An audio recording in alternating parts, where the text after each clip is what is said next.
Salut les amis, comme promis, certains d'entre vous me l'ont demandé, une vidéo sur le Sukhoi 57, l'avion russe. Ces vidéos-là, notamment les vidéos sur les avions, ne sont pas des vidéos faites par un spécialiste. Donc si tu es bon en avion, au lieu de venir m'attaquer, m'agresser, t'énerver, t'exciter, tu fais une rectif, là où je pourrais me planter. Et puis moi, s'il y a des mecs forts en aviation, moi je vous invite à faire un live. Hein. J'ai proposé à certains, bon j'ai pas de nouvelles, voilà. On va parler du Sukhoi 57, mais on va parler aussi de tout un tas d'avions. Il va falloir juste que je remette mes notes en ordre. Je voulais vous répondre et vous êtes trois, hein, trois à m'avoir demandé. Hein. Voilà, on y est, tranquillement. Pour comprendre le Sukhoi 57, il va falloir comprendre les doctrines d'emploi militaire qui, elles, évoluent en fonction de la technologie. Quand tu as une arme, comment tu vas l'utiliser, à quel moment, de quelle manière. Et ces doctrines, elles répondent à des concepts. Et ces concepts, un concept simple, l'hypersonique, la furtivité, c'est des concepts nouveaux. Dans les années 80, l'omnirole, la suprématie aérienne en aviation, c'est un nouveau concept. Ceux qui font ces concepts, c'est ceux qui maîtrisent la technologie, qui font le jeu, qui décident. Je maîtrise l'hypersonique, je décide que, voilà, pour contrer la furtivité, j'amène l'hypersonique, personne ne peut arrêter mes missiles hypersoniques, je prends la main, c'est ce que font les Russes en hypersonique. J'ai introduit ce concept, là où les Américains ont introduit ailleurs un concept. Voilà, tu as compris. Les avions, c'est un préambule important pour mieux comprendre ce que je veux te dire. Les avions sont placés par catégorie. Chaque catégorie représente un style d'avion, un style de technologie aussi. Et donc forcément des doctrines d'emploi. Des doctrines d'utilisation différentes. La première génération, pour te la faire rapide, hein, c'est pas un cours sur l'aviation, c'est 1915-1945, ça va jusqu'au Douglas A1 Skyrider. Le dernier finira en 72. C'est l'avion à hélice. La deuxième génération, elle démarre en 45, légèrement avant, avec le Messerschmitt 262, c'est les avions en réaction, ça va dans les années 60. Ensuite, à la troisième génération, quatrième plus et cinquième. Ça, c'est intéressant. La 4++, c'est une génération intermédiaire dans laquelle on place le Rafale, en général, le Sukhoi 30 et autres. Ils sont trop évolués pour être en quatrième génération.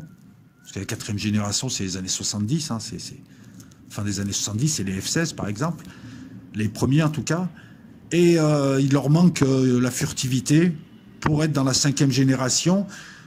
Ces générations sont aussi imposés par ceux qui ont la technologie et, comment dire ça, par ceux qui ont les avancées technologiques. Et les Américains ont installé ce concept commercial de la furtivité à partir des années 90 pour leurs avions. Furtivité radar. Voilà. Qui sera un échec. Pour comprendre le Sukhoi 57, il faut comprendre aussi toutes les évolutions qu'il y a eu, donc le concept de furtivité. On en est à la 6e génération, elle est en train de se préparer. Il y aura peut-être une génération 5++. La sixième génération comprendra une meilleure fusion des données, une IA beaucoup moins faible. On commencera à penser à l'avion spatial, voire l'avion mixte, parce que c'est des règles différentes selon le milieu. Lorsque je parle de spatial, c'est au-dessus de 30 000 mètres. Hein. On n'est pas véritablement dans l'espace, c'est encore d'autres règles. Mais on y pense aussi. Le morphing, c'est ce qui arrive. Et autant les Américains que les Russes avec leur MiG-41, que les Français et les Allemands avec le SCAF, enfin avec le NGF, New Generation Fighter, le préparent en ce moment. Il faut aussi comprendre que les défenses antiaériennes se sont pas mal durcies, c'est le bouclier. On a vu arriver l'hypersonique russe, c'est l'épée. On a vu arriver des radars anti-furtivité. Voilà pourquoi il y a un échec de la furtivité. Si tu veux, on avait avancé ce concept pour produire des avions, le F-22 et le F-35, qui étaient destinés à la Russie et la Chine. C'était les gros morceaux. Et en fait, ils ont inventé cette furtivité ou cette semi-furtivité en utilisant tout un tas de techniques que ce soit au sol avec les radars et les radars aussi, les radars basse fréquence, que ce soit en aérien avec d'autres types de radars, d'autres types de moyens de détection, et puis avec des avions qui tournent et donc qui repèrent très vite. Il faut que tu comprennes cet environnement. On en arrive à aujourd'hui, il faut aussi que tu comprennes que c'est la technologie qui permet la réalisation du concept qui définira les doctrines d'utilisation. J'ai une technologie. Quelquefois, on va reprendre de vieux concepts. L'hypersonique est un vieux concept des années 60, ou le missile avec un moteur nucléaire, je crois que c'est le Bourevestnik russe. Il y en a un qui a propulseur nucléaire. C'est des vieux concepts, mais la technologie de l'époque ne le permettait pas. La technologie d'aujourd'hui le permet. Donc c'est la technologie, ça démarre de la science, ça va vers la technologie, qui est de la science appliquée. Et on peut réaliser des concepts. La furtivité, voilà, il faut maîtriser une peinture, il faut maîtriser tout un tas de choses, l'électromagnétisme, voilà. Des avions de 4e génération, il a fallu maîtriser les radars, il a fallu maîtriser l'aérodynamique, il a fallu maîtriser la motorisation. Aujourd'hui, on a le concept de combinaison tactique des armes sous l'angle informatif, ce qu'on appelle la fusion des données. C'est le concept occidental. On envisage maintenant l'avion, le char, le fantassin, non plus comme un combattant, mais comme quelque chose de connecté, qui est connecté, qui collecte de l'information, qui l'envoie en temps réel. C'est un effecteur, comme un drone, le tout dans un système géré avec des IA, de moins en moins faibles. L'avantage, une meilleure combinaison tactique des armements. Je te prends juste l'exemple de la fusion de données des avions, tu as les informations radar, entre autres, de tous les autres avions.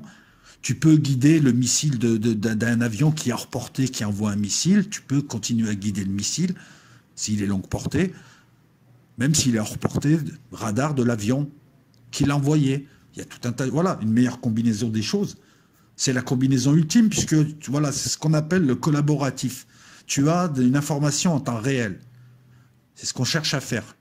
Satellite, avion, drone, char, fantassin. La France a le système félin pour les fantassins qui leur permet d'être connectés, qui permet au PC de mieux voir ce qui se passe en temps réel, de mieux agir. Le concept occidental, c'est la portée. Donc utilisation de missiles et être hors de portée de défense antiaérienne qui ont été durcis. Les systèmes S-300, les systèmes S-400 inquiètent. Donc on se met hors de portée.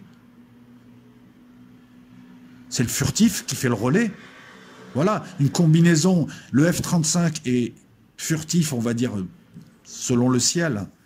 Il est là, il est sur zone, il collecte des données, il les transmet à des avions qui sont hors portée des défenses antiaériennes. Ces avions F-15, F-16 peuvent envoyer des missiles et lui peut guider. Il peut détecter ce qu'il a détecté sans être vu. C'est une sorte de mouchard. Et ceux qui tirent sont très très loin. Ça, c'est l'intérêt des systèmes, c'est l'intérêt de la fusion de données. Bon là, le porté plus le furtif qui relaie l'information, le porté, la puissance de feu, le porté. On a tout un tas de concepts qu'on peut combiner. Voilà. Ça dit, tu vas comprendre un petit peu. La portée est un concept occidental. Maintenant, les Russes l'utilisent aussi, notamment leurs missiles longue portée. Voilà, j'ai des missiles, je peux tirer dessus d'une portée supérieure à celle de tes armes. Le développement de missiles de croisière, le développement de missiles aérobalistiques, une artillerie dite stratégique de longue portée, les missiles longue portée comme le Météor pour les avions. Voilà, ça exprime le concept de portée. La ASM, qui n'est pas seulement qu'une bombe guidée, elle est propulsée, tel un missile. Voilà. Les missiles anti-navires, qui jouent sur la portée, donc qui éloignent les porte-avions. L'exemple chinois face aux porte-avions américains. La portée plus le furtif, plus l'information, donne le collaboratif. Les Russes, eux, privilégient aussi la portée, mais la portée et la vitesse, l'hypersonique. La portée et la vitesse et le nombre, la masse, ça c'est pour les Chinois. Beaucoup d'avions. Même si c'est une qualité moindre, beaucoup d'avions qui combattent en essaim. On l'a vu lors de la guerre de Corée, on l'a vu avec le Vietnam. Beaucoup d'avions en essaim. Une autre manière de faire. La guerre est une histoire de concept. Là, on a des concepts un petit peu différents. On va tout de suite en parler, hein. On va parler de l'avion. On ne juge pas le Sukhoi 57 avec les critères de la 4G. Non, puisque la 4e génération voulait un avion omnirôle et un avion de suprématie aérienne, chasseur lourd. On a eu la combinaison F-15, F-16, on a eu la combinaison, et on l'a aussi encore, Rafale, Mirage 2000, on a la combinaison, qu'est-ce qu'il y a d'autre, Sukhoi 27, MiG-29. Mais avec le Sukhoi 57, on dépasse ça. On a un nouveau concept qui n'exclut pas l'omnirôle et la suprématie aérienne comme on va le voir, mais qui les dépasse. On a autre chose. Donc, c'est ridicule de comparer le Sukhoi 57 au Rafale. C'est deux conceptions différentes. L'un est véritablement omnirôle, l'autre est multirôle, mais il n'est pas là pour ça. C'est une plateforme. On pourra les comparer que si les deux accomplissent une même mission. Mais à la base, ils ne sont pas faits pour les mêmes choses. Si tu ne compares pas, je sais pas, une camionnette avec une berline.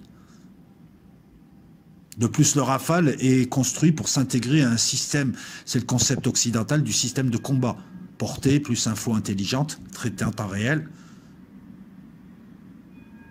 Même si le Rafale peut devenir aussi une plateforme, puisque c'est de ça dont on va parler.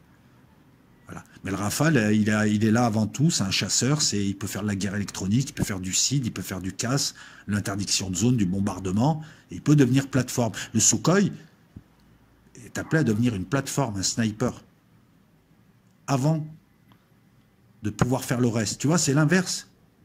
Quand le Rafale, je t'ai fait une vidéo en Grèce, est plus là pour être une plateforme avec une puissance de feu longue distance en deuxième ligne, il fait le travail du Sukhoi 57, mais à la base, il n'est pas fait pour ça. Il fait beaucoup mieux le reste, mais il peut le faire. Le Sukhoi 57 peut faire ce que fait le Rafale, mais il fait beaucoup mieux la plateforme. Voilà, c'est une inversion des proportions. On inverse les proportions. Le Sukhoi 57 illustre donc le concept entre la semi-furtivité, la portée, la puissance de feu, donc la plateforme. C'est ce que j'appelle une plateforme de tir, c'est une plateforme d'armement, c'est n'importe quel véhicule, ça peut être un soldat, ça peut être un bateau, ça peut être un véhicule blindé, ça peut être un avion, qui a beaucoup de munitions, quoi. Pour les navires, on appelle ça un arsenal gun, pour les avions aussi d'ailleurs. Il a beaucoup de missiles. On a l'exemple du F-15EX, 24 missiles. C'est beaucoup pour un avion. Le Sukhoi 57 doit être comparé plus au J-20. Parce qu'ils ont à peu près le même rôle. Le Sukhoi 57 fait du neuf avec du vieux, comme pour l'hypersonique des années 50-60, que les Russes ont repris avec la technologie actuelle, donc qui l'a permise. Il est, comment on pourrait dire ça? Il est là pour interdire, en fait. Il appartient à une vieille catégorie des années 60 qui est remise au goût du jour, qui n'est pas la catégorie des intercepteurs, mais la catégorie des interdicteurs. Le Sukhoi 24 est un interdicteur, le F-111 américain, le Rafale peut l'être. Qu'est-ce qu'un interdicteur? C'est la multiplication de la semi-furtivité, peu importe qu'elle soit due à l'avion, ou qu'elle soit issue des techniques, notamment la basse pénétration, multipliée par la portée, multipliée par la puissance de feu, multipliée par l'hypersonique, multipliée par la vitesse, multipliée par la maniabilité au cas où. C'est ça le Sukhoi 57. C'est un intercepteur et... Alors lui, c'est un interdicteur. Un intercepteur intercepte les bombardiers stratégiques, donc nucléaires ou tactiques, les chasseurs, tout ce qui arrive sur zone, il essaye en général, voilà, tu vois des avions d'un autre pays qui t'attaquent, t'essayes, t'envoies tes intercepteurs, essayer de les intercepter avant qu'ils arrivent, notamment leurs bombardiers stratégiques. C'est une catégorie qui a été créée à l'époque, lorsqu'il n'y avait pas encore de missiles intercontinentaux dans les années 50-60, et pour s'envoyer des bombes atomiques, il fallait des bombardiers.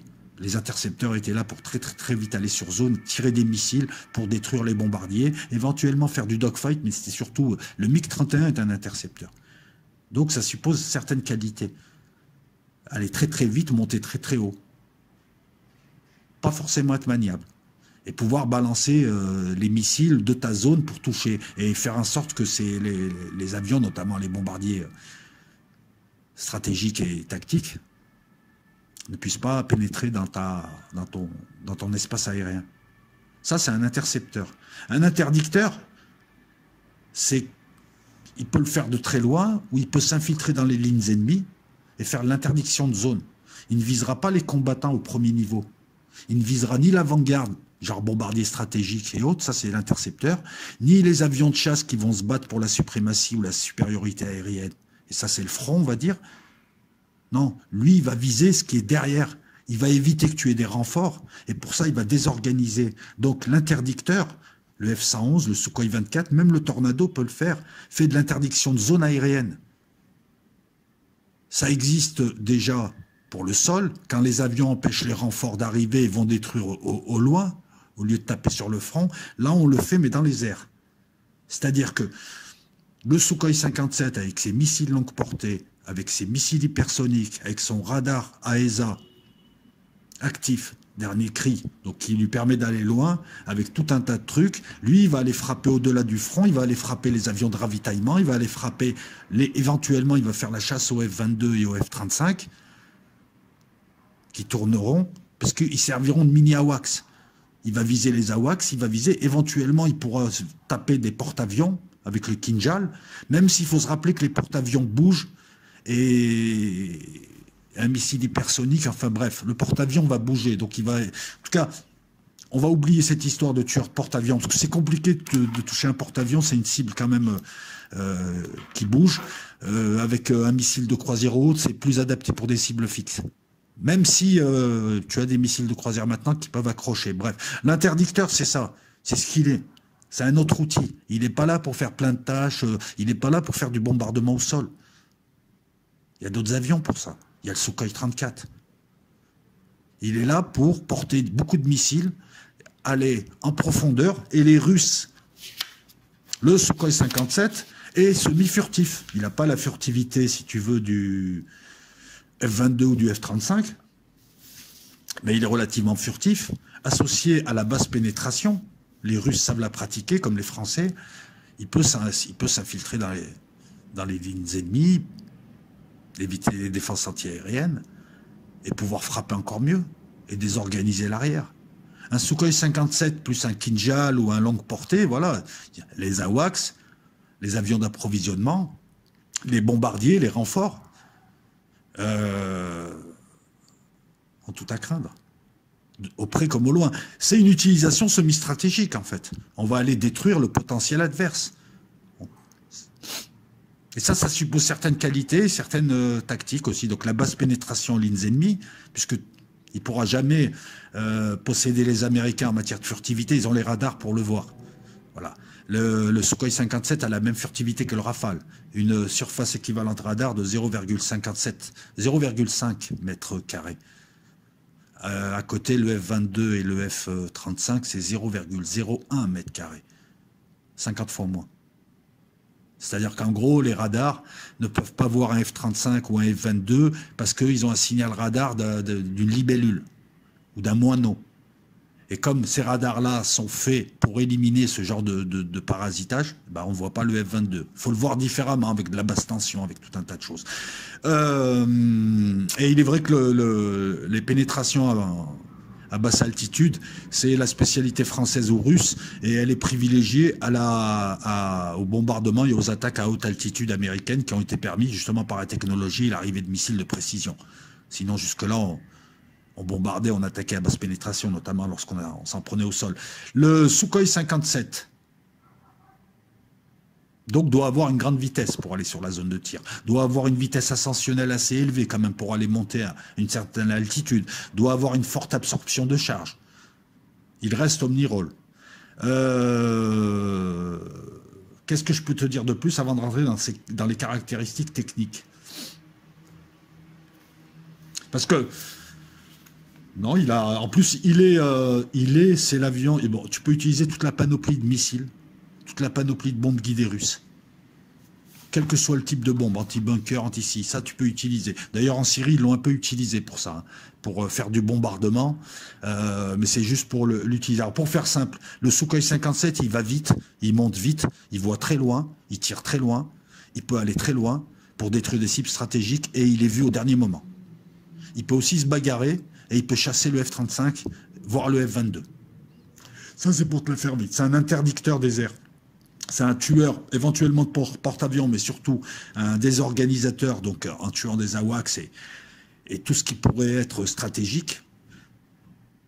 Et malgré ça, malgré son poids, parce que c'est quand même un petit Sukhoi 27, mais il est quand même lourd, c'est un chasseur lourd, hein, 38 tonnes à plein, il peut faire du dogfight.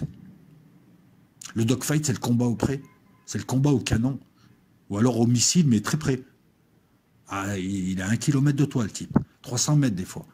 Alors, beaucoup de gens me disent, oui, alors en Occident, on a privilégié la portée. Alors, il y a des concepts qui s'opposent, la portée s'oppose au dogfight. Le dogfight, c'est le combat au pré. La portée, c'est justement, on tire de très très loin, on essaye de le voir avant l'autre. Voilà. C'est deux choses différentes qui s'opposent d'ailleurs. Ceux qui me disent, ouais, mais le dogfight, on n'en fait pas. Quand il y a une guerre, il y a des milliers d'appareils qui vont être en l'air. Il y aura une énorme densité. Donc, tu auras des dogfights. Là, pour l'instant, il n'y a pas de guerre de haute intensité. Quand il y a une guerre à haute intensité, il y aura forcément du dogfight. Il y aura de la portée, mais du dogfight. Et les Russes, eux, n'ont jamais lâché le dogfight et maintenant suivent pour ce qui est du concept de la portée. Sukhoi 57 peut faire les deux. Le F-35 peut rien faire du tout. Le F-22 peut faire du dogfight. Mais il y a beaucoup de pilotes qui ne sont plus formés à faire ça en Occident. S'il y a une guerre de masse, avec des grosses puissances telles que la Russie, la Chine, il y aura des milliers d'avions qui se battront. Alors la portée, c'est bien, mais je veux dire... Il y aura une densité sur le théâtre d'opération qui fait qu'il y aura des combats au pré. Et pour ça, les Russes ont de l'avance. Et pour ça, le Sukhoi 57 est prêt aussi. Il est super maniable. On va rentrer dans le détail. C'est un projet, en fait, c'est un programme à la base. Le PAC FA 99, programme, cahier des charges, qui prendra petit à petit forme. Et en 2004, Sukhoi sera choisi. Le Sukhoi 57 ne sera pas appelé comme ça au départ. Donc au départ, c'est le PAC FA, et puis on appellera ça le T50, puis on appellera ça, enfin il aura plusieurs appellations. Le programme, le cahier des charges, demande un avion furtif, sous-entendu le plus furtif possible, qui utilise la supercroisière, à savoir la capacité à maintenir une vitesse de croisière supersonique. C'est ça la supercroisière. Sans utiliser la post-combustion. Alors je t'explique, les avions, lorsque tu vois, notamment sur Wikipédia, une vitesse maximum, ces vitesses-là, ils les tiennent 10 minutes, un quart d'heure, pas plus. C'est souvent des vitesses pour la fuite après, une fois la mission finie. En général, l'avion, il est en dessous du... Il est pas en supersonique, parce que ça bouffe trop. Maintenant, si l'avion veut aller en supersonique, de temps en temps il y va, il utilise la post-combustion pour te la faire rapide, on injecte du carburant dans les tuyères derrière avec la chaleur, ça redonne un effet de boost, je te la fais rapide, hein. Ça te donne un effet de boost, ça permet à l'avion d'aller vite. Le problème c'est que tu consommes bonbon, donc tu ne peux pas aller très très loin. Donc là, on veut un avion, c'est ce qui est exigé des avions modernes, un avion qui a une vitesse de croisière supersonique, donc qui peut aller au-delà de Mach 1 sans utiliser la post-combustion. Le F-22, par exemple, utilise la post-combustion pour être à Mach 2. Et il ne reste pas longtemps, il reste 20 minutes, pas plus. C'est aussi le F-22, le seul en super croisière à Mach 1,5. C'est le seul. En configuration de combat, sans post-combustion. Donc là, on voulait un avion qui soit un peu l'équivalent. Ça, je te l'ai dit. Tu iras voir ce qui est super croisière et post-combustion, si tu veux creuser la piste. On veut un avion qui puisse décoller et atterrir sur des pistes très courtes, moins de 200 mètres. Parce qu'en temps de guerre, il va falloir vite faire des petits aérodromes, et les pistes, en général, elles sont artisanales. On préfère ce genre d'avion. Les Russes privilégient souvent ça. Notamment avec la possibilité de changer la pression des pneus aussi pour atterrir sur des terrains. Le MiG-29 a cette capacité d'atterrir sur des terrains artisanaux, hein. C'est un champ, il atterrit dessus. Voilà. Cette possibilité de décoller et d'atterrir vite, qui suppose donc une certaine puissance moteur, une motorisation puissante, s'appelle en anglais le STOL, Short Take-Off and Landing Aircraft. Ça suppose une motorisation puissante. Les Russes font de bons moteurs puissants. 2 moteurs, je crois que c'est des Klimov, 157 kW. Kilonewton. Je te dis 157 kN, moi ça me parle pas, hein. Je suis honnête avec toi. C'est un chasseur lourd qui peut monter vite, qui va vite, donc ça suppose une motorisation puissante. Ah, il a un rayon d'action de 1200 km. C'est ce qui est demandé dans le cahier des charges. Tu vas voir que l'avion aura un rayon d'action bien supérieur. On veut un avion hautement manœuvrable, on l'aura, hein, il est fait pour les dogfights, tout le monde le reconnaît. On veut un avion qui puisse faire aussi, qui puisse être multirôle et faire d'autres missions le cas échéant. Hein, si, voilà, il ne sera pas toujours plateforme, ça c'est contre des adversaires d'un certain calibre, mais il peut aussi, comme en Syrie, aller bombarder des djihadistes. Multirôle, ils l'auront. On veut un avion qui possède une avionique moderne, donc fusion des données et IA faible, on l'a. Radar actif AESA, etc., etc., une bonne électronique, une serre réduite, 0,5 pas millimètre, mètre carré, c'est du semi-furtif, vitesse maximum 2600 km/h, Mach 2,45. Vitesse ascensionnelle 21 000 mètres par minute. Rayon d'action 2150 mètres, ça tranche avec les 1200 mètres de tout à l'heure. Endurance 5 heures. C'est les qualités d'un intercepteur ou d'un interdicteur. Ce genre de choses. Le prix, il est abordable, 80 millions. C'est à peu près le prix du Rafale. Mais il va falloir voir la MCO, la maintenance, l'heure de vol, quoi. Qu'est-ce que je peux te dire d'autre? C'est un avion qui sera évolutif. Les Russes aiment bien avoir des familles qui font évoluer. Cet avion s'inspire un peu du Sukhoi 27, mais même si, je dis bien s'inspire de très loin, il sera évolutif aux technologies 6G. Le programme de 99 donc exigeait tout ça. 2004 choix de Sukhoi. 2007 on recherche des partenariats parce que très souvent les Russes sont géniaux mais ils sont fauchés. Le Brésil ne veut pas. L'Inde entre pendant 10 ans. Elle est partenaire. Elle claquera la porte en 2017 en reprochant tout un tas de choses mais qui ne portent pas conséquence sur l'avion. S'il y a une critique sur les moteurs, elle a reçu des mauvais moteurs, mais c'est plutôt une manière dont les Indiens se sont sentis traités par les Russes. Comme si c'était des vaches à lait. Voilà, c'était leur ressenti. Après, j'y étais pas. Et petit à petit, on arrive au nom officiel en 2017, Sukhoi 57 Frasor. Code OTAN Félon. C'est marrant d'ailleurs ça. Officiellement, il doit remplacer les MiG-29 et les Sukhoi 27. Donc tu vois, quand je te dis qu'il a dépassé l'omnirôle du MiG-29 et le côté suprématie aérienne, chasse pure du Sukhoi 27, il les dépasse en les incluant et en les effaçant pas. Oh là là, c'est intéressant de savoir qu'il les remplace. C'est un avion plateforme et il pourra faire de l'omnirôle, il pourra faire de la chasse. Il est là pour s'opposer au F-22, mais comme je te l'ai dit, voilà, c'est un petit Sukhoi 27 lourd, 18,5 tonnes à vide, 37 tonnes à charge, 19 presque 20 mètres de long, allez, presque 5 mètres de haut. Ce qui est intéressant, c'est qu'il a 6 emports internes, 6 emports externes, ça fait 12 missiles au choix. Niveau missiles, bah, les Russes sont pas mal aussi, Vimpel, c'est le missilier. Les Russes sont pas mal, que ce soit en R-73, en R-37, en missiles longue portée, en missiles de tout genre. Ils ont aussi une panoplie de missiles de croisière, de missiles aérobalistiques, de bombes guidées, de bombes qui détruisent des bunkers, de bombes qui te fait tout, même le café. Ils ont l'hypersonique avec le Kinjal qui peut s'adapter. Je vous rappelle que le Kinjal est un missile hypersonique qui fait 6 mètres. On ne peut pas le mettre sur n'importe quel avion. Ben là, il est prévu pour. Et il portera un Kinjal. Peut-être pas 2, mais au moins 1. Il peut prendre des missiles longue portée. Donc tu vois, il fera de l'omnirôle, il fera de la suprématie, mais il n'est pas là pour ça. Puisque pour l'omnirôle et la suprématie, on a le MiG-35 et le Sukhoi 35. L'un fera la chasse, l'autre sera omnirôle. MiG-35 qui est une adaptation du MiG-29, même s'il est moins... Apparemment, il est moins bon. Le programme de recherche et développement, c'est 10 milliards de dollars. 10 milliards. À côté, le F-35, c'est 1500 milliards de dollars. Tu vois, 10 milliards, 1500 milliards. Il faut que... Voilà. C'est une réussite. Pour ce que c'est. 2010, on commence, je crois, la production, non, les essais. Décembre 2020, donc il faut 10 ans. Hein. Enfin, il a même fallu 21 ans. Il est mis en service. On a espéré une commande de 200 avions. Finalement, il y a eu 76 commandes et il n'y en a que 20 de livrés. Voilà. Je vous rappelle que on espère 1000 ventes. Sukhoi espère 1000 ventes. L'un des premiers pays à l'avoir acheté. Alors, il est dit de 5e génération, d'autres te disent que non, mais bref, on va dire qu'il est de 5e génération. À part la furtivité, il dépasse en tout point le F-35. Les pays comme l'Algérie qui l'ont acheté ne l'ont pas encore. L'armée russe en a une vingtaine seulement. Il y a quelque chose d'intéressant, c'est qu'on a une version navalisée, ça indique qu'on veut faire comme un petit peu les aviations occidentales, revenir à peu de modèles, avoir un parc assez homogène, une version navalisée. Et il y a un truc aussi intéressant, c'est la version dronisée de l'avion.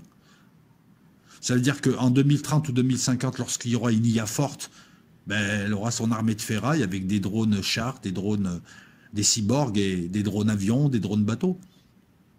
En tout cas, il n'a pas coûté cher. Pour un avion de sa classe, il n'a pas coûté cher. Le MiG-35 fera le multirôle, c'est le dérivé du MiG-29, il sera produit en masse, il a été aussi fait pour l'exportation. Le Sukhoi 57, c'est un avion de suprématie aérienne, donc ça montre encore une fois que le Sukhoi, tu vois, on a beau voir, voilà, il va remplacer un omnirôle, un suprématie aérienne, et tu vois qu'il va rester, lui donc, il va rester avec un multirôle et un suprématie aérienne. Donc tu vois bien qu'il englobe tout ça, qu'il les dépasse et qu'il n'est pas là pour faire l'un ou l'autre, mais surtout pour être la plateforme. Si tu rajoutes à ça le Sukhoi 34 qui remplace le Sukhoi 20, le MiG-25, non, le Sukhoi 25 et le Sukhoi 24 qui les remplacent, on a une homogénéisation. Et le MiG-41 qui sera l'intercepteur de 6e génération, qui remplace les MiG-31, les MiG-25, tu as toute l'aviation russe des 50 prochaines années. En omnirôle MiG-35 fabriqué en masse, en chasse sur le théâtre des opérations Sukhoi 35, en sniper, plateforme, je vais désorganiser les lignes ennemies, je vais te balancer voire même du nucléaire, Sukhoi 57, même s'il y a pour ça aussi des bombardiers nucléaires, mais l'avantage du Sukhoi 57, c'est qu'il peut balancer du nucléaire tactique, il peut s'infiltrer grâce à la basse pénétration dans les lignes ennemies, il peut tirer très très loin aussi, et le Sukhoi 34 qui fera bombardier attaque au sol, le MiG-41 interception, voilà, tu l'as, ta chasse légère. Alors pour ceux qui me demandent, c'est un très très bon avion pour ce qu'il a coûté. Après, on juge un armement au combat. Pour l'instant, il n'y a pas eu de combat. Mais d'après ce que je lis à droite à gauche, dans des forums comme Aviapro, comme il y a tout un tas de forums, même les forums anglo-saxons sont élogieux quant à cet avion. Et si tu dois le comparer, compare-le au J-20 chinois, qui est aussi là pour ça. Les Russes bossent aussi sur des versions spatiales et des versions mixtes. Voilà. Pour ce qui est des USA, avant de finir, puisque les USA, de toute façon, prennent un petit peu le même chemin que les Russes, puisqu'ils ont un petit retard en matière de missiles longue portée qu'ils sont en train de combler. C'est juste une histoire de pognon. Quand ils veulent aller vite, il n'y a pas de souci. Ils ont un retard en hypersonique, mais ils ont 4 projets, dont deux, le HACM et le HCCW. Je vous ai fait une vidéo, il vous suffit de regarder, à moins qu'elle soit sur Patreon, ces vidéos-là. J'en parle, c'est 2 programmes qui sont classés, c'est des programmes hypersoniques. Tu as le HAWC, programme hypersonique, et tu as pour les bombardiers B1 en hypersonique, l'AGM 183A. Et les sigles ARRW, ils veulent tous dire quelque chose. Donc on a aussi le bombardier B1 qui sera interdicteur et qui utilisera l'hypersonique. Hypersonique est inarrêtable à l'heure actuelle par les défenses antiaériennes, il est inarrêtable, il va trop vite. Les Américains bossent sur ça et puis ils sont surtout en train d'essayer de virer en douce. Alors, encore une fois, moi, c'est pas des ragots que j'entends. Le F-35, je bosse dessus depuis longtemps. Là, il y a peu, c'est le Congrès américain, c'est des congressistes américains qui reconnaissent officiellement l'échec du F-35. Il va faire 20 ans dans l'armée américaine. Ils sont déjà en train de préparer le 6e génération et ils sont en train de reprendre du vieux et d'en faire du super neuf, puisque nous avons des F-15, des F-16 Viper, des F-21, qui sont des dérivés du F-16, qui sont proposés à la vente, et l'armée américaine veut des F-15 EX, avec 24 missiles, encore une plateforme, puissante plateforme de feu, qui pourra faire aussi l'interdicteur, et qui pourra faire tout un tas de choses. Le F-15 qui a 50 ans, il est encore là, c'est une réussite. Après, il change tout un tas de choses. Pourquoi? Parce que le F-35, 1500 milliards, est un échec scandaleux. Il a 800 failles. Il n'est toujours pas opérationnel. Il a plus de 800 failles, dont 11 failles principales, dangereuses. Il est incapable de combattre, il est incapable de fuir, il est incapable d'intercepter, il est incapable de strafer au sol avec son canon qui tire pas droit. Sinon, il décroche. C'est une diva. Il coûte la peau du cul, il sert à rien, il sert juste à être mouchard. En fait, la seule chose qu'il puisse faire, c'est la fusion de données. Voilà, c'est un super logiciel. Il est là, il repère tout sur zone et il est furtif, mais il est furtif au-dessus de l'Iran. Il sera pas furtif au-dessus de la Russie. 1500 milliards. L'avion, il coûte 80 millions aussi, comme le Sukhoi 57, mais sans les moteurs, sans ceci, sans cela. Et puis, il est 35 000 $ l'heure de vol, si c'est pas plus d'ailleurs. Et bon, parce qu'il donne à chaque fois des chiffres différents. Lockheed Martin, contrairement à McDonnell Douglas ou contre Grumman ou même Boeing, je ne sais pas ce qu'ils font. Enfin, ça parle de corruption. Tous les présidents qui arrivent dénoncent le F-35. Et dès qu'ils arrivent au pouvoir, même Trump, ne font rien. Parce qu'en fait, le F-35, c'est ça qui est vicieux. L'État donne de l'argent à Lockheed Martin pour financer des emplois pour un avion qui est bidon. Ils le reconnaissent, c'est officiel. Il devait remplacer le A-10, il ne peut pas le remplacer. Il ne peut pas bombarder, il ne peut pas faire de l'attaque au sol, il ne peut pas attaquer des chars, il ne peut pas descendre aussi bas. Et une simple balle de fusil le détruit. Il ne peut pas être proche de l'orage, d'un orage. Il faut lui refaire la peinture qui coûte hyper cher, je crois, tous les 3 vols. Le revêtement coûte très cher. Il faut lui mettre un paratonnerre. C'est impressionnant. Et il ne peut pas faire ni attaque au sol, ni interception, ni combat. Il sert juste, en fait, à être sur une zone d'un pays moyennement avancé et de pouvoir dire aux autres ce qu'ils voient sans être vu. Ça fait un peu cher. Donc c'est pas moi qui dénigre, voilà, c'est pas moi. La Navy qui veut des F-18 Super Hornet, voilà, les Allemands qui ont choisi des F-18 et qui ont acheté des Eurofighter, alors qu'on leur propose des F-35, les Belges là qui commencent à se poser des questions sur leur F-35, les Israéliens qui veulent des F-15. Tu comprends l'arnaque quand on vend à des Émiratis du F-35 alors qu'il est déjà dépassé. L'armée américaine a dit, il fera 20 ans, pas plus. De temps en temps, ils ont un échec, là, ils l'ont. Le problème, c'est la corruption, c'est la puissance de Lockheed Martin qui a corrompu carrément tout le monde, puisqu'elle a tous les contrats quasiment, et puis elle passe son temps à faire des dépassements. Ou alors, je ne sais pas où est parti l'argent. 1500 milliards, c'est énorme. Les Russes, c'est 10 milliards pour développer un avion équivalent. À moins que ça ait alimenté des blagues programmes, je vois pas trop. Voilà. Et c'est dénoncé, ça, ce que je dis là, c'est pas, voilà, c'est pas, encore une fois, c'est pas du complotisme. La puissance de Lockheed Martin et la corruption qui est son outil préféré, c'est dénoncé même par les autres firmes. Et de temps en temps, voilà, de temps en temps, les Américains se plantent. Ils font un avion. Là, ils se sont plantés sur le F-35. Qui a coûté la peau du cul, avec le concept de furtivité qui est déjà dépassé. Ils se sont plantés sur les LCS, les Landships littoral. C'est des petits bateaux qui coûtent très très cher finalement, et ils s'aperçoivent qu'ils ne peuvent pas en faire tant qu'ils veulent et que ça ne le fait pas. Ils se sont plantés sur les destroyers Zumwalt, qui coûtent la peau du cul. Voilà, finalement, ils s'engagent dans des projets très très chers, hyper technologiques. Les autres, pour 3 fois moins, ils trouvent la parade, et ils se retrouvent avec des projets qui coûtent très cher et qui en plus donnent des choses qui ne sont pas pleinement opérationnelles.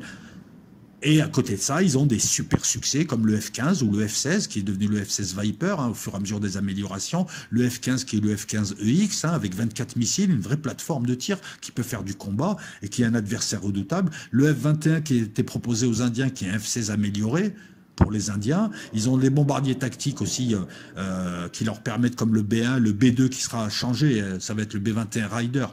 Est-ce que ça sera un nouvel échec? Il y a eu des projets pharaoniques, voilà. Qu'est-ce qui sauve le F-35? Et pourquoi il y a des pays qui le prennent? Je vous ai expliqué, c'est la pression politique américaine, c'est que tu n'achètes pas que du F-35, tu achètes aussi une protection américaine quelque part. Et puis il y a des retombées industrielles. Le problème, c'est que l'Italie peut témoigner, les retombées industrielles, ben, elles ne retombent pas, voilà, tout n'est pas retombé, quoi. C'est ce qui a pâté aussi les partenaires de premier niveau ou de deuxième niveau. Ils savaient qu'ils allaient prendre un avion, pas super, parce qu'il lui faut un autre avion pour le protéger. Il est là le problème. Seulement, il coûte tellement cher que toi, tu ne peux pas pendant ce temps développer un autre avion. En gros, tu achètes du F-35, tu es bloqué avec les Américains, puisque tu n'as pas d'argent ensuite pour acheter un avion d'escorte, et tu n'as pas d'avion pour développer un projet d'avion national ou d'avion européen. Voilà pourquoi il vaut mieux faire comme la France, faire des projets et faire des projets avec les Allemands, mais développer son avion, quoi. Le F-35 là, les Américains espèrent le fourguer doucement pour faire baisser les coûts, en fourguer un maximum, et c'est vrai qu'ils le vendent, hein. Mais on sait ce qu'ils vendent. Tu as un avion, en plus il faut le protéger.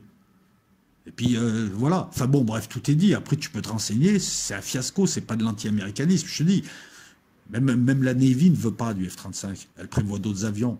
On remet, voilà, pourquoi est-ce qu'ils modernisent le F-15, le F-16? Tout est dit, hein. Regarde, il y avait 1700 F-35A qui étaient prévus. Maintenant, la commande est descendue à 1000 exemplaires. On est en train et les Américains se défaussent sur leurs partenaires, comme ils ont fait avec le F-104. Ça s'est déjà réalisé, ce truc. Voilà, je pense t'avoir tout dit. Très bon avion de Sukhoi. Maintenant, il faut voir en réalité, puis il faut le voir aux mains de qui il est, quoi, hein, parce que je pense que c'est pas un avion à donner à toutes les aviations. Il faut quand même des bons pilotes pour ces avions. C'est un peu le problème du MiG-29, quoi. C'est un très très bon avion, mais c'est un avion de pilote. Donc quand tu le confies à des pilotes moyens ou pas surdoués, des non-russes, c'est un avion qui a beaucoup d'échecs. Je t'ai tout dit. Je t'ai tout dit. J'étais obligé de parler du F-35, du F-15, de te donner le contexte. Je t'ai évoqué ça, voilà. Donc j'espère, pour ceux qui m'ont posé la question, à savoir, ne faut pas, voilà, faut pas comparer à d'autres avions qui ne font pas les mêmes choses. Il faut surtout voir un petit peu à quoi il va servir, pourquoi il va servir. Et là, tu te dis que oui, c'est. Ce qui est surtout à relever, c'est que, et avec l'hypersonique, et avec les missiles longue portée, mais surtout avec le Sukhoi 57, les Russes reprennent la main au niveau concept. Ils lancent les concepts du futur, sur lesquels va falloir plancher. Et les autres suivent. Donc ils relancent là, les avions plateformes, même si c'est pas une idée russe non plus. Mais eux, ils savent faire.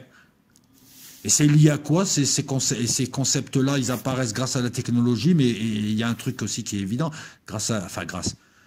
ils sont liés au fait que la Russie, elle est sur son territoire, elle campe sur ses positions, et elle est en défensif. C'est ce qui permet aussi ce genre d'avion. Elle laisse venir, et puis elle va tirer au loin. Voilà. L'arrivée du laser, ça va se faire dans la décennie, hein, peut-être un peu plus. Un laser qui pourra toucher une cible mobile et la détruire. L'arrivée du laser, voilà, au pire, dans 20 ans, il y en a sur les avions. Ça va être un petit peu comme l'arrivée du missile par rapport à la balle ou l'obus. Je pense qu'il y aura, voilà, les avions auront du laser, les chars utiliseront des trucs laser, mais ça ne va pas changer fondamentalement. On va rajouter cette nouvelle technologie qui sera une nouvelle manière de faire le feu. Ben, tout ceci va arriver à la 6e génération. Donc ça, le Sukhoi 57 peut l'intégrer. Voilà, il n'y aura pas besoin de faire un nouvel avion. Ça aussi, ils sont très très forts les Russes pour faire avec peu d'argent, avec peu de moyens, pour te faire quelque chose de qualitativement bon. Voilà. Commentaire, si j'ai dit des bêtises, vous rectifiez. Si ça vous plaît, tant mieux. N'hésitez pas à pousser, etc., etc. Et puis, à plus.